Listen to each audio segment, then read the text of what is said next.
স্বাস্থ্যই হচ্ছে সকল সুখের মূল।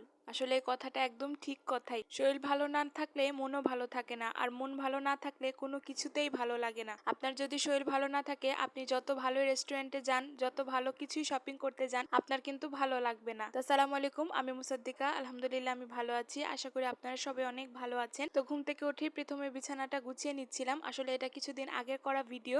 শরীরটা ভালো না বোধহয়। এজন্য ভিডিওটা ছাড়তে পারিনি সেরকমভাবে।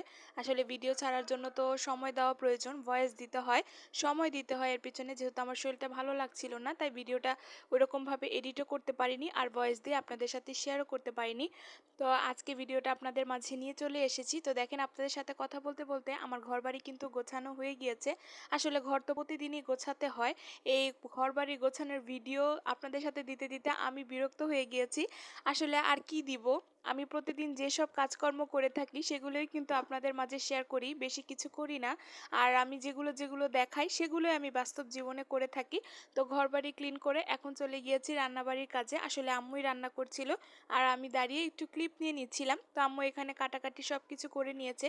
যেহেতু আমার শরীরটা ভালো না সেজন্য আর সেগুলোর ক্লিপ নিতে পারি নাই। তো আম্মু আজকে মাছের দো পেঁয়াজা করবে। তো মাছের দো পেঁয়াজার জন্য প্রথমেই কড়াইয়ে তেল দিয়ে দিয়েছে, পেঁয়াজ দিয়ে পেঁয়াজটা ভালোভাবে লাল করে তারপর এটার মাঝে একে একে সব মশলা দিয়ে ভালোভাবে কষিয়ে এখন মাছগুলোকে দিয়ে দিয়েছে। আসলে এটা হচ্ছে বেলে মাছ। আমার কাছে বেলে মাছ খেতে ভালোই লাগে। বেলে মাছ কিছু কিছু পাবদা মাছের মতো লাগে আমার কাছে। আপনারা কে কে বেলে মাছ খেতে পছন্দ করেন অবশ্যই কিন্তু আমাকে কমেন্টের মাধ্যমে জানাবেন। আর আমি এত কষ্ট করে আপনাদের মাঝে ভিডিওটা শেয়ার করি সেজন্য কিন্তু একটা লাইক বা ফলো আমি পেতেই পারি। তো আমার ভিডিওটা যদি ভালো লেগে থাকে অবশ্যই কিন্তু লাইক ফলো করে আমার পাশেই থাকবেন। তো দেখেন, আমার এখানে তরকারিটা হয়ে গিয়েছে, একদম ফাইনাল হয়ে গিয়েছে। তো এর মাঝে কিন্তু আমি ধনিয়া পাতাও দিয়ে দিয়েছিলাম উপরে। ধনিয়া পাতা দিলে তো বাঙালি রান্না খুবই টেস্ট আরও বেড়ে যায়। তো রান্নাবাড়ির শেষে মাঝখানে একদম ফ্রেশ হয়ে এখন চলে আসছি খাবার খেয়ে নেওয়ার জন্য। তো আমি মাছ দিয়েই খেয়ে নিচ্ছিলাম। আসলে কাঁকরোল ভাজাও করেছিল, তো সেটা আর আমি খাইনি, তো মাছই নিয়ে নিয়েছি। তো মাছ দিয়ে মাখিয়ে মাখিয়ে খেয়ে নিচ্ছিলাম। তো আমার কাছে আজকে তরকারিটা ঝাল কম লাগছিল সেজন্য কিন্তু একটু কাঁচামরিচও মেখে নিয়ে নিচ্ছিলাম। আর সাথে তো লেবু ছিলই। আসলে আমার কাছে মনে হয় যে যে কোনো খাবারে লেবু দিলে খাবারের টেস্টটা কিন্তু আরও বেড়ে যায়, মানে দ্বিগুণ হয়ে যায়। তো খাবার দাবার শেষ করে দেখেন বিকাল হয়ে গিয়েছে।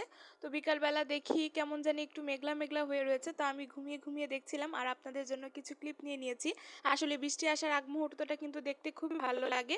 তো সন্ধ্যাবেলা আবার একটা আম কেটে নিচ্ছিলাম। সেরকম কোনো নাস্তা খেতে ইচ্ছে করছিল না, তো আমি কেটে নিচ্ছিলাম। আর আমটা যেহেতু আমরা নিজেরাই খাবো, তো কি হয়েছে একটু ফ্যান্সি করে সুন্দরভাবে কেটে নিচ্ছিলাম। আসলে সুন্দরভাবে যে কোনো জিনিসপত্র প্রেজেন্টেশন করে দিলে কিন্তু খাবারের টেস্টটা আমার কাছে মনে হয় দ্বিগুণ হয়ে যায়, সেটা যে কোনো খাবারই হোক। তো আমি এরকমভাবে কেটে খেয়ে নিচ্ছিলাম। আসলে ফেসবুকে এখনই দেখি, ফেসবুকে কেন আগে থেকেই দেখতাম এরকমভাবে কেটে দিলে আমার কাছে কিন্তু আম খেতে দেখতে দুইটাই ভালো লাগে। তো আমি এখানে আম কেটে নিয়েছি। আম্মু বলছিল আমরা যেহেতু দুইজন মানুষ একাই খাবো তো এইভাবে কাটার কি দরকার। তো আমি তাও কেটে নিয়েছি। আমটা মাশাআল্লাহ খুবই মিষ্টি ছিল আর একটু ঠান্ডা ঠান্ডাও ছিল। ঠান্ডা আম খেতে কিন্তু আরো বেশি ভালো লাগে। তো আমরা দুইজন মিলে আমটা খেয়ে নিয়েছি। তো আমটা খেয়ে তারপরে একটা মামা ওয়েফার ছিল ড্রয়ারের ভিতরে, তো সেটাও খেয়ে নিচ্ছিলাম। তো আমি আমার ভিডিওটা এখানেই শেষ করছি। আসসালামু আলাইকুম সবাইকে।